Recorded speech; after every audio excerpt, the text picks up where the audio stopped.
Tom McKinley, a retired fire chief, finds a red fire code violation notice slapped onto the front door of his quiet old fire station, his home for 2 decades. The paper flapped in the wind, a splash of red against the weathered oak of Station 6's front door. Tom noticed it as he came back from the garden, a pair of shears in one hand and a bundle of sage in the other. Chief, his old German shepherd, limped behind him, tail wagging just enough to stir dust from the porch steps. The sage would hang over the stove, like June used to do, her way of saying, "This house is clean and the air's ours." He stopped at the door, frowning.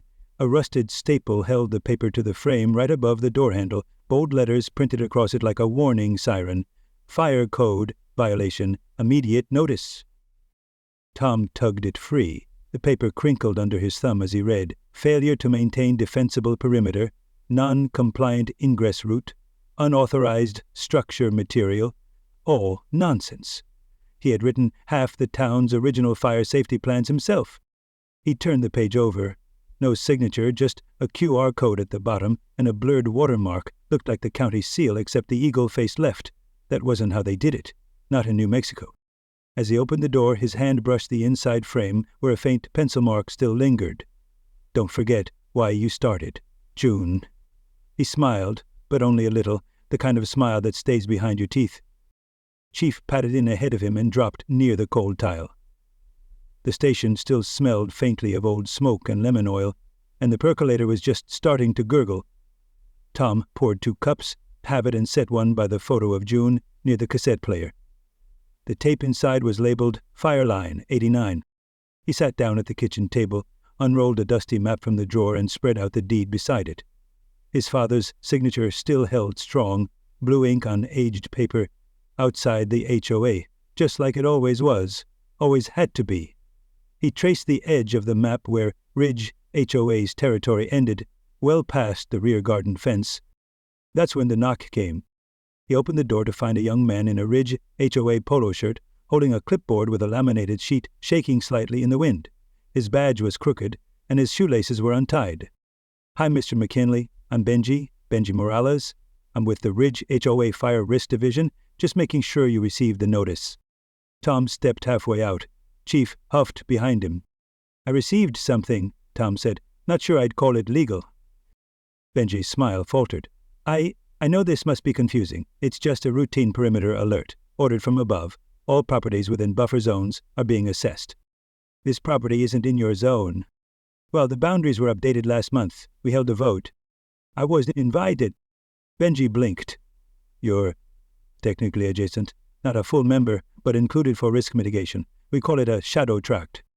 Tom stared at him. "That sounds made up." It's in the addendum to Article 14C. Tom didn't answer.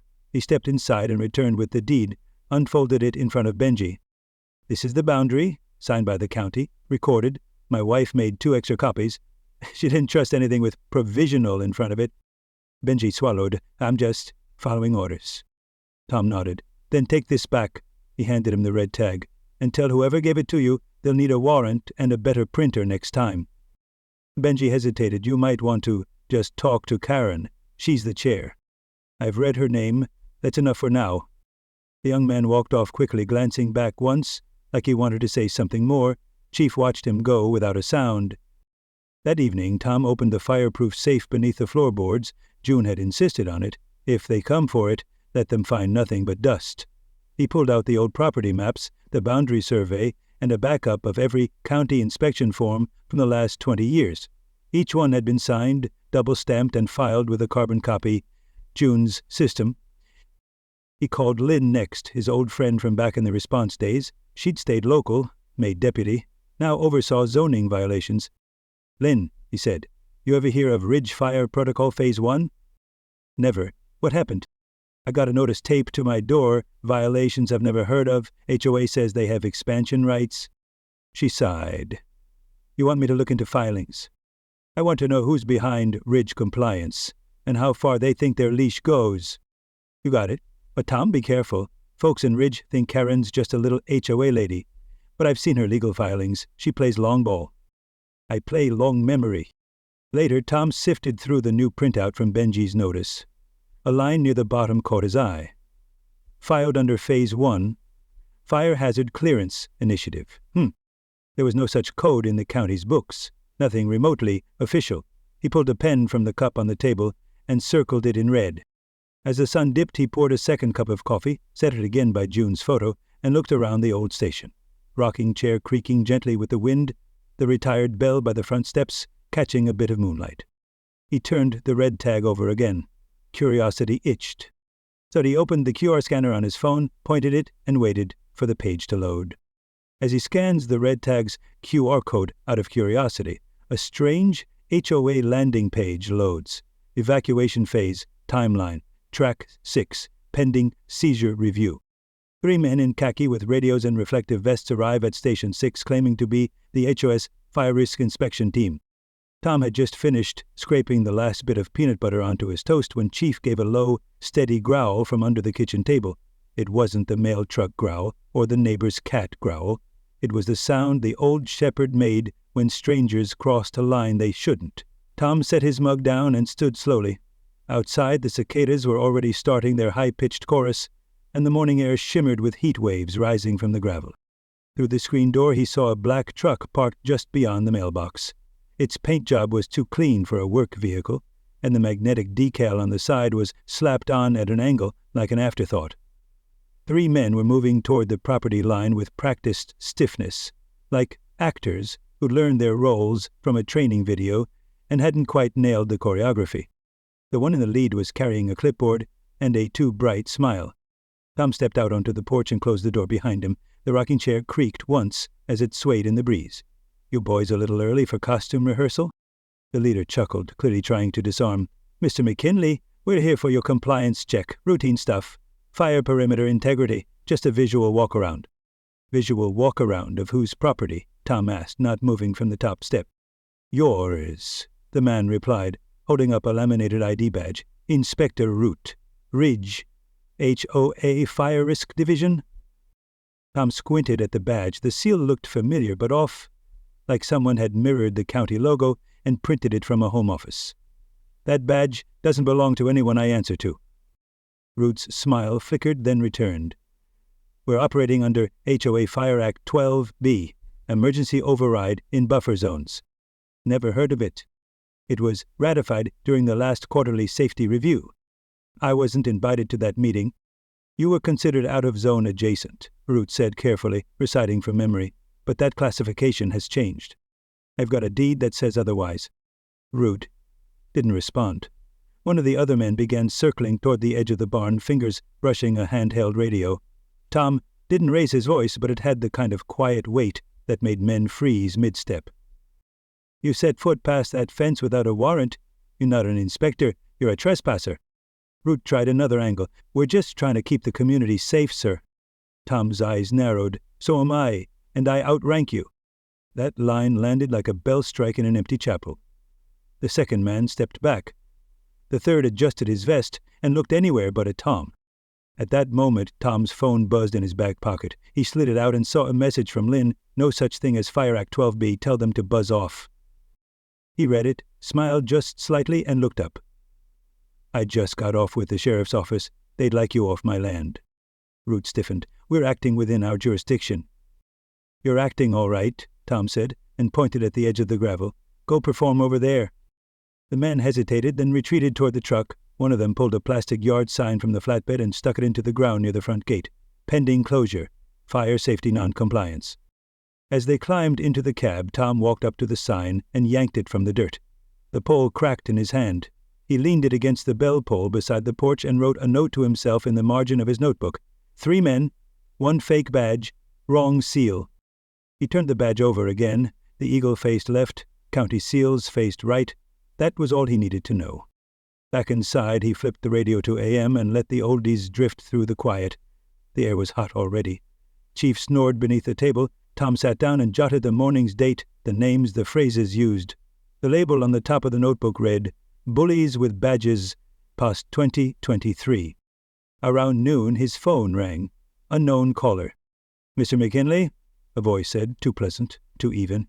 "This is Karen Walbridge from the Ridge HOA Board. I wanted to confirm you've received our compliance visit today. Your team just tried to enter my land without cause. That what you call compliance?" Our protocols are designed to ensure wildfire prevention and perimeter safety. Then I suggest you direct them to actual at-risk zones. We have reason to believe Station 6 poses an ignition hazard. Funny, this place has been cleared by the county every year since Regan. Karen paused. We're just trying to keep the community safe. So am I, Tom said, and I outrank you. He ended the call before she could reply. Her voice had the same shine as Ruth's badge, just a little too polished to trust. That night, after feeding Chief and setting the porch fan on low, Tom walked the perimeter. Dust crunched under his boots. Everything looked as it always had. Fence wires taut, grass cut short, the edge of the fire break still clean. Still, something itched. Back inside, he flipped through the camera feeds on his tablet. All clear, no movement. He left it streaming and drifted off in the recliner. It was close to 2 a.m. when he stirred, not from sound, but from absence. The feed had frozen. When it came back, the time had skipped forward exactly 14 minutes. Tom rewound, frame by frame. There, just before the gap, a flicker of movement near the eastern window. When the feed resumed, the dirt was freshly marked. That night, Tom's external camera feed cuts out for 14 minutes. When it comes back on, he sees fresh boot prints in the dirt under the east window. A brown envelope arrives with no return address. Inside is a rezoning proposal. Track 6 redevelopment, Ridge Clubhouse and Spa Center. Tom found it wedged between the morning paper and a charity flyer, no postmark, no sender, just a black wax seal on the back that cracked when he opened it. Inside was a single typed document. The top line read, Rezoning Proposal, Track 6, below it, bold and centered, Ridge Clubhouse and Spa Center. He read it twice, then a third time, and when the percolator whistled behind him, he didn't move. His eyes caught a line halfway down the page. Phase 3 construction to begin pending acquisition of remaining properties. Track 6 was Station 6. His home, his line in the sand. The only other thing in the envelope was a folded site plan with red markings. Tom spread it on the table next to his eggs, a full facility. Pools, a spa, parking. The station flattened to make way for a building marked Event Pavilion. The print smelled faintly of toner and cologne. He grabbed his notebook and wrote one word in red ink. Personal. By mid-morning, he was seated across from Ron Delaney in a booth at the Silver Fork Diner. The place smelled like bacon grease and apple pie.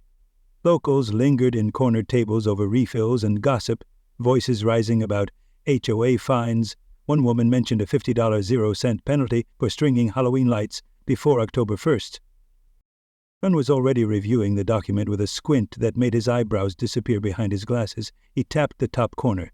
Not submitted to the county yet, but it's formatted to pass. Whoever drafted this knows the process. Tom raised his coffee. Karen? Ron snorted.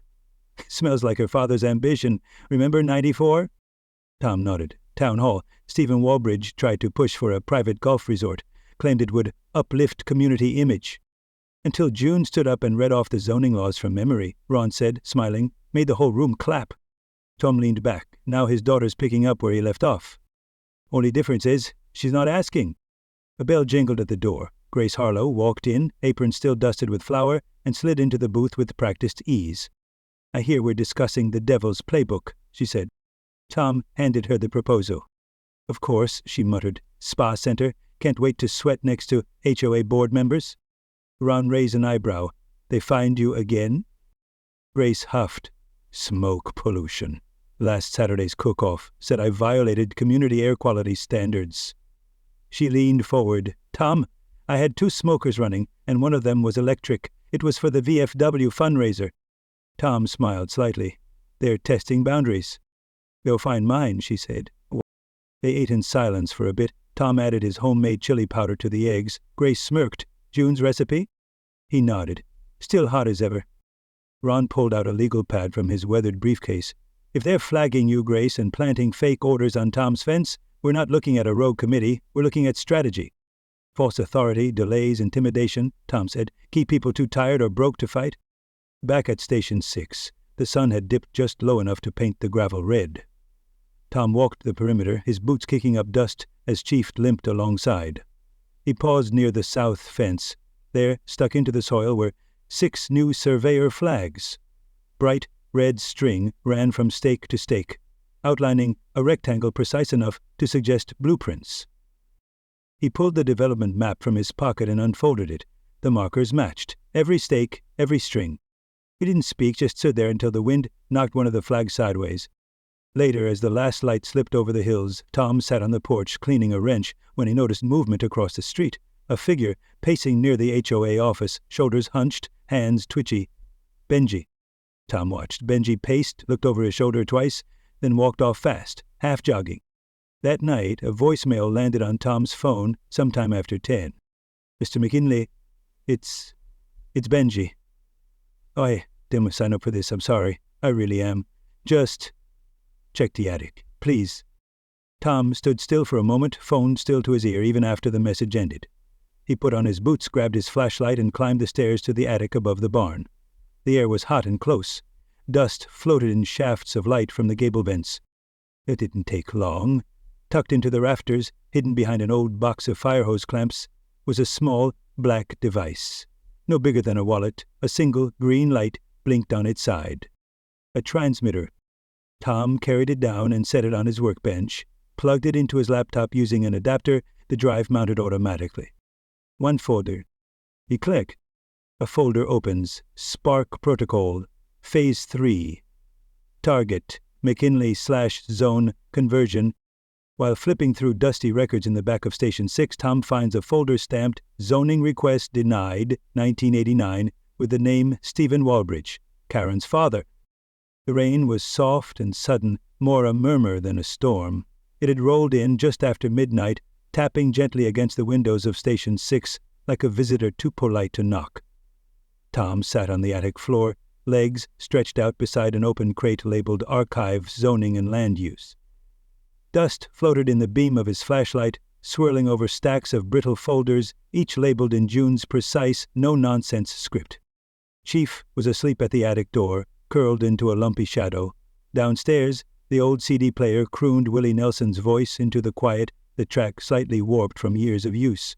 Beside Tom, a thermos of spiced cider still steamed. Ron's doing. The old lawyer had shown up at dusk, sleeves rolled, ready to dig. Said it felt like the right night for ghosts. Tom flipped open another file and paused. The stamp was heavy and deliberate. Zoning Request Denied, 1989. Underneath, in faded type, applicant, Stephen Walbridge. He opened the folder slowly. Inside was a typed proposal for Ridge Club Estates, a luxury development plan centered on the land that was now Station 6. High-value community upgrade, it read. Enhanced property values, premier neighborhood identity. But what caught Tom wasn't the language, it was the photograph taped to the inside cover. A young girl, maybe 10, stood holding a brown briefcase nearly her size. Her hair was tied in 2 stiff braids. Behind her, a cardboard sign read, Future Home of Ridge Club Estates.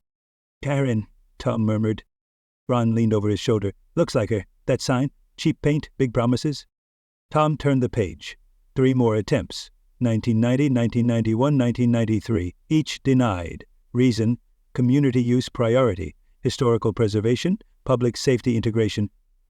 He traced a finger across a margin note scribbled in sharp black ink, unmistakably Stephen's handwriting. "They'll regret this. We build our own authority." Ron let out a breath through his nose. "But not just bitterness. That's blueprint-level spite." They kept going. Somewhere near the bottom of the box, Ron pulled out a manila envelope labeled HOA Formation Drafts, Ridge Sector. Inside was a photocopy of the 1991 HOA Charter. Tom scanned the preamble, flipping until he found what he needed. Page 6, subsection B, a clear exclusion zone marked in Penn Station 6 and adjacent lots, excluded from Ridge HOA jurisdiction per municipal review. "Well, well," Ron said. "There's your firewall. Wonder how long it's been buried." Tom gently laid the document next to his laptop. Before he could close the file, a sheet slipped from between the pages, drawn in crayon, old and curling at the edges. A child's depiction of Station 6, complete with crooked bell tower and a smiling stick-figure dog beside it. In uneven handwriting across the bottom, "My future clubhouse, Karen W." The word station had been crossed out, clubhouse scrawled over it in red. Tom didn't speak. He just stared at it for a moment, the attic creaking with the weight of memory and rain. You ever tell June no? Ron asked softly. Tom chuckled. Once, when she said she wanted to keep the station after retirement. Told her it was too big, too drafty. She said every fire needs a home to stop at, and that was it. Ron patted the side of the crate. Looks like she built something worth defending. Tom nodded. That's why they want it. Downstairs, the rain faded to a drip. Tom walked back to his desk and spread the original HOA charter beside the rezoning plans. The contrast was sharp, one built with ink and community signatures, the other born from spite and ambition. He reached for the laptop to scan the document just as a pop-up blinked into view. White letters over a dark red screen. Spark Protocol Phase 2 activated. Emergency displacement prep begins 8/31. Smoke fills the air as a wildfire begins spreading from the North Ridge. Karen declares an HOA emergency zone and orders preemptive evacuations. Tom caught the first scent of smoke just before noon. Not the sharp sting of burning grass or the electrical tang of scorched wires. This was dry cedar, brush, the kind of slow burn mix that whispered, not screamed. The sky had gone the color of old linen, tinged with gold, and heat rippled from the pavement like the breath of something just woken. He stepped outside with Chief trotting close, the old shepherd's nose twitching. Remember the bluff fire of the 5? Tom whispered. This smells smaller, but the lies are bigger. The porch radio crackled to life. Karen's voice came through, steady, polished, and surgically calm. This is Karen Walbridge, president of the Ridge Homeowners Alliance. Due to active wildfire conditions along the northern ridge, we are declaring a Phase 1 emergency zone. All residents are urged to comply with preemptive evacuation guidelines. Barricades will be placed for safety enforcement. Thank you for supporting community resilience. Tom turned the dial until the static swallowed her up. He tossed his sun hat on the bench and filled a jug with water from the tap. The land was dry, but not panicked. The wind had shifted, yes, but it hadn't turned cruel. Grace's BBQ shack 3 blocks down from the station was cloaked in the scent of smoked brisket and short tempers. A yellow citation was taped across the front smoker. Open smoke offense, she read aloud, waving the paper in disgust. Got inspected 2 weeks ago.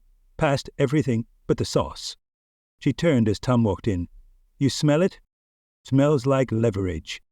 Grace peeled off the citation and slapped it onto a cooler. Karen's got them running around like it's Armageddon, except they're only enforcing where the properties don't vote. Tom looked around. A few regulars were still seated, quietly eating, casting nervous glances at the sky. We're not evacuating, Grace said. You? Not unless the sky falls. Back at Station 6, Tom gathered old fire maps, hand-drawn overlays of safe zones, draft paths, and wind predictions that hadn't changed in decades.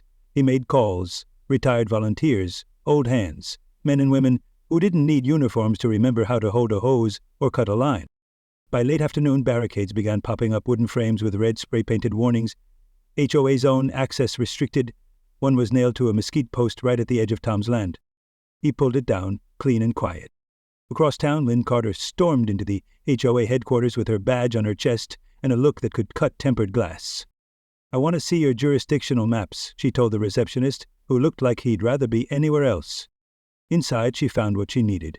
A laminated set of property overlays, labeled Expansion Phase, Emergency Authority Zones. She held them up to the light.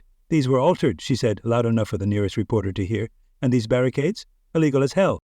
A local blogger caught it all on live stream. Lynn pointed at Karen's fake badge, plastic clipped at the edges, and muttered just loud enough, You're not even good at counterfeiting. Later that night, Grace hosted what she called a smoke solidarity supper. Long picnic tables lined her lot. Townsfolk brought everything from potato salad to grievances. One elderly man stood and said, They fined me for reflective glass glare on my bird feeder, said it disturbed the visual harmony. A mother of 3 added, They claimed my trampoline was a fire hazard. It's made of mesh. Grace made cherry cobbler, topping it with melting vanilla bean scoops from a cooler full of dry ice. Tom drank mint sun tea in a mason jar, watching people laugh between stories, leaning close like they were rebuilding something invisible. Lynn joined late, still in uniform, hair wind-blown. Someone handed her a plate. A kid whispered to his dad, Is that the real sheriff? No, the dad said with a grin, but she's the real law. Lynn raised her fork in a quiet toast, muttered something under her breath when she spotted Karen's latest flyer tacked to the bulletin board. Cleanup came slowly, with paper lanterns swaying on strings and neighbors lingering to help. As Tom wiped down a folding table, Benji appeared near the gate, shirt wrinkled, face pale. He looked around, then slipped something into Tom's hand. A flash drive. "If she finds out I gave you this," Benjamin said, voice shaking, "I'm toast." Tom opens the flash drive. The folder reads, Spark Protocol, Ridge Conversion /Phase 3. It loaded slower than it should have, the screen flickering faintly in the darkened office of Station 6. Outside, thunder murmured somewhere behind the hills, never close enough to matter. Tom leaned in toward the laptop screen, his fingers still damp from washing up dinner dishes. Chief stirred at his feet, restless, sensing something neither of them could see yet. The folder blinked once, then opened. Spark Protocol, Ridge Conversion /Phase 3. Inside, a dozen PDFs, several spreadsheets, and 4 audio files. The naming system was clinical. One caught Tom's eye immediately. Narrative_control_strategy, PF. He opened it. Halfway down the page, a line jumped out at him. Subjects with legacy ties may resist. Prepare narrative override. He read it again. Legacy ties. That meant him, meant June, meant anyone who'd been here long enough to remember when the town still lit bonfires on the ridge after summer rain. There were emails, too, some between Karen and an account labeled MR Holdings West, others with staff discussing subject acquisition timelines and media preframing. A contract titled HOA Field Agent NDA was signed by 3 names, including Benji's. His signature was neat but hesitant, dated just 8 weeks earlier. Then came the clip. Tom plugged in the headphones, heart steady. Karen's voice played through. "If he wants fire safety," she said, clipped and confident, "we'll give him fire, controlled, contained, and fully documented." She laughed. Someone else in the room chuckled too. Another voice, male, smoother, added, "Make sure the photos show the smoke rising behind the barn, preferably during school pickup hours." Tom sat very still. When it ended, he closed the laptop gently and walked to the old radio on the shelf. He switched the dial to static, not for sound, but for something familiar. Then he picked up the phone. Ron answered on the second ring. "That you, McKinley?" "I've got everything," Tom said, "and she's not just bluffing." Ron's house smelled like pipe tobacco and old leather. Legal books lined the walls, their spines cracked and dusted with time. A row of vintage fire helmets stood on a shelf above the desk, each with a nameplate. Tom ran a finger along one. Delaney R., 1976. They worked through the night. Ron read every page, redlined the worst offenders, and cross-referenced the fake directives with FEMA's emergency protocols. "This part," Ron said, tapping a highlighted section, "directly contradicts county zoning law, and this part about forced tract realignment, it violates 2 federal guidelines." Tom nodded. "Enough to shut it down?" Ron smiled. "Enough to bury it." They triple-backed everything. USB, cloud storage, a hard drive hidden in a coffee tin under the porch step. Tom printed physical copies too, slid them into acid-free sleeves, labeled each one in red ink.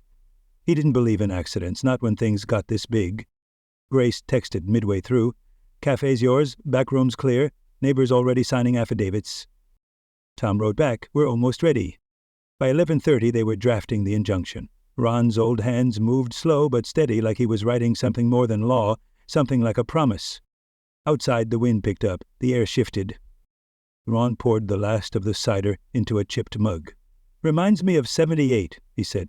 "Zoning scam in Bernalillo County. Some developer tried to rename a floodplain artisan district. Said the puddles were a meditative feature." Tom chuckled. "What happened?" "Got fined $1 for every square foot he faked. Bankrupted him by the time it rained." They finished the draft just after midnight. Tom sealed the folder, pressed it flat, and tucked it into his messenger bag. His phone buzzed. "Lynn, you better be ready. They're coming in force." Tom walked outside, flicked on the porch switch. Floodlights blinked alive, casting hard shadows across the gravel. The security cameras ticked as they adjusted angles. He moved slowly toward the barn, eyes adjusting. 4 figures approached from the north fence. Khaki vests, no flashlights. One carried bolt cutters, heavy and gleaming. The chief growled low. Tom didn't reach for a weapon. He flipped on the secondary floodlights. The floodlights flare on. 4 HOA enforcers freeze like deer. One drops bolt cutters. Chief growls from behind the porch rail. Tom didn't move. He stood steady on the porch, arms crossed over the faded emblem stitched to the chest of his old fire chief jacket. The light cast long shadows that cut across the gravel like warning lines. The man with the bolt cutters backed up half a step. Another reached for his radio, but his hand trembled too much to press the button. Behind the porch rail, Chief let out a growl that belonged to a younger dog. It rumbled up from the old shepherd's chest like smoke before a flare. The four figures didn't move. The air was thick with humidity, fog rolling in low, clinging to their legs like ghostly weeds. Somewhere behind it, the scent of brush fire mixed with dew. Tom muttered more to himself than anyone. June always said, if they come with tools and no manners, don't open the gate. And he didn't. Instead, he reached inside the door frame and flipped the second switch. The loudspeaker snapped to life, echoing across Station 6 and the ridge beyond. All actions on this property, Tom said, voice even, calm, amplified across town, are being recorded and broadcast live. If you do not wish to be part of a criminal investigation, I suggest you leave your tools where they are and take a step back. The enforcers stiffened. Two stepped away from the fence, one bent to set the bolt cutters down gently, like a man returning a stolen item. The fourth stayed frozen. Moments later, tires crunched up the drive. Karen Walbridge stepped out of a black SUV, clipboard in hand, heels clicking as if the gravel owed her courtesy. She wore a tailored blazer and the kind of controlled smile that never reached her eyes. "Mr. McKinley," she said crisply, lifting a paper from her clipboard, "as of 6:03 a.m., Station 6 has been declared structurally compromised and a wildfire acceleration risk under emergency ordinance." "You mean this one?" Tom interrupted, pulling a laminated copy of the county ordinance from his own clipboard. "Because I called the county clerk last night. No such declaration exists in their system, but yours," he nodded to her paper, "was typed using a font last seen in 2003. That's cute."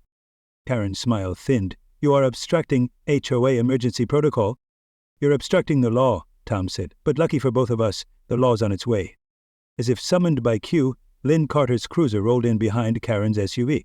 3 deputies followed in separate vehicles. She stepped out slow, adjusting her belt, holding a manila folder in one hand and a steel gaze in the other. "Karen Walbridge," Lynn called out, "you're under investigation for impersonating emergency personnel, filing fraudulent condemnation orders, and conspiracy to commit land fraud." Karen turned to her, trying to pivot. "Sheriff Carter, this is an overreach. This is intimidation. I am simply enforcing the will of the community." "You mean the part of the community watching this live?" Lynn gestured to the phone Grace held steady from the cafe steps. "Or the part filing affidavits right now inside that cafe?" The camera panned slightly. Grace gave a cheery wave with her free hand, then turned back to her feed. The live stream was titled, "Lakewood Ridge Stands Up." Karen's lips pressed tight. From the crowd gathering near the mailbox, Benji stepped forward. He looked exhausted, shoulders sagging, shirt half untucked. He held up a small device, the transmitter Tom had pulled from the attic. I didn't know how far it would go," Benty said, voice shaky but loud. "But I helped them. I saw the documents. I delivered the bugs. The Spark protocol wasn't safety. It was surveillance." Karen turned to him. "Benji." He shook his head. "They told me it was precautionary, that he was a risk, but it was all fake. The maps, the codes, the fire assessments." Len stepped closer. "We have enough." She nodded once. A deputy approached Karen, cuff in hand. Karen stiffened, but didn't resist. She allowed the cuffs without a fight, but as they clicked into place, her composure finally cracked. She turned her head just enough to look back toward Tom. "You think it's just me?" she hissed, low but audible. "This was just a test zone." Tom didn't answer. He didn't flinch. Mrs. Delaney arrived a moment later with a pitcher of iced tea and 2 glasses balanced on a tray. She handed one to Ron, who was standing just behind the gate with a quiet smile, and placed the other on the porch railing near Tom. The porch radio, left on by habit, began playing a quiet instrumental version of America the Beautiful.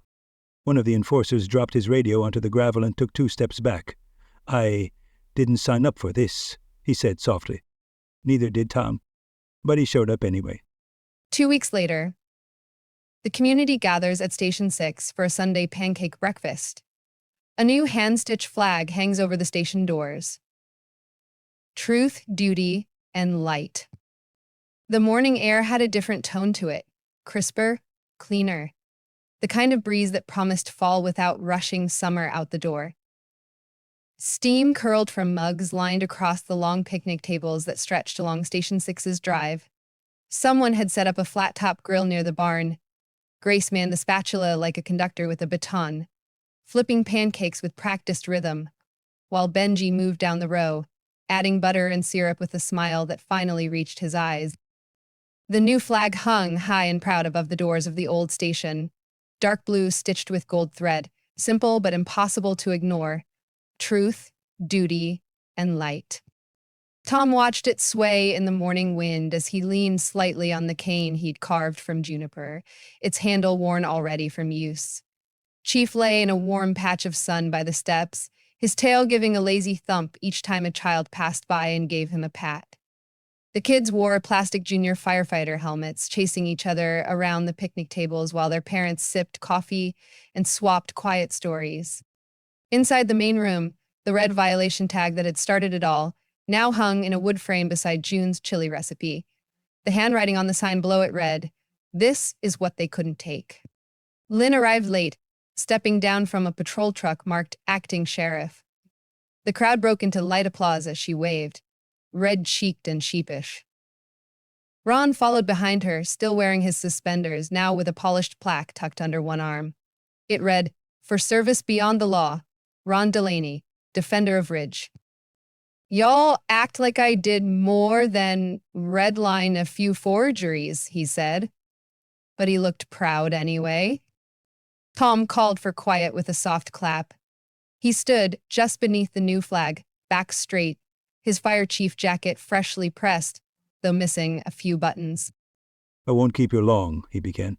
"I just want to say this. You don't fight fire with rage. You hold the line with truth. And sometimes that means standing when others run. That's what Station 6 is. It's not just a building, it's a promise." The crowd was silent, save for the wind shifting through the tall, dry grass beyond the lot. In the back, near the gate, a small, older woman in a wide-brimmed hat nodded slowly. Judge Florence McCready. She hadn't spoken much since the day she signed the injunction, but her presence today meant plenty. Grace stepped forward next, holding a manila envelope thick with signatures. "We've got enough for a new zoning transparency law," she said. "Local ballots next quarter, no more midnight expansions, no more clipboards with no names." A few folks cheered. Someone started a slow clap. Grace rolled her eyes but grinned wide. At the base of the flagpole, a little girl tiptoed toward the garden. She placed a bundle of fresh wildflowers in the soil and turned to her mother. "My grandpa said this place saved his house once," she said. "Said the old bell rang all night." Tom smiled. That bell hadn't rung in years. But he thought maybe, just maybe, it could be cleaned up. The tables cleared slowly. Neighbors lingered. Some walked the perimeter, admiring the rows of new plants in June's old garden, now revived and full of blooms. Lavender, marigold, lemon balm. Tom had spent the last week planting them with volunteers. Some seeds were saved in envelopes marked in June's handwriting. Others gifted from strangers who'd read the story online and sent letters from Idaho, Arkansas, Maine. After the crowd thinned, Tom stepped off the porch and into the garden. He sat on the bench at its center, the wood warm from the sun. He pulled a folded note from his shirt pocket. Old, frayed, read too many times but never enough. June's voice, still clear in his head. "Be the house that stands when others fall." He closed his eyes and stayed like that a while, until Chief limped over and nudged his knee with a wet nose. By the time the sun began its slow dip, the tables had been cleared and the music faded to soft hums and conversation. At the diner downtown, a new photo was already framed on the wall. The townsfolk gathered in front of Station 6 beneath the new flag, hands raised, smiling like people who'd remembered something they thought was lost. That evening, Tom returned to the mailbox. It clicked open with a gentle creak. Inside, resting atop, a coupon flyer and a folded thank you note from a neighbor, was a black envelope sealed with wax. No name, no stamp. He took it inside and opened it at the kitchen table. A single card slipped out. At the top, a symbol, 3 overlapping triangles. Below that, a set of coordinates. He typed them into his laptop. Wyoming. A rural county, near the edge of another HOA border. Tom looked at the screen for a long moment, then folded the card, slid it into the folder with the others, and glanced once more at the framed tag on the wall. Still standing, but maybe not for long. On a crisp September morning, the sound of laughter replaced the sirens, and Station 6 stood not as a relic, but as a beacon, its new flag stitched by many hands, raised by truth. What began with a red tag ended with a community awakened, their voices stronger than any clipboard or counterfeit badge. Justice, in the end, wasn't loud, it was steady, woven through kindness, law, and shared memory. When rules serve the people, neighborhoods grow roots. When power turns inward, it burns the ground it stands on. And perhaps, somewhere between a pancake breakfast and an old porch light, we're reminded that the bravest thing we can do is hold the line together.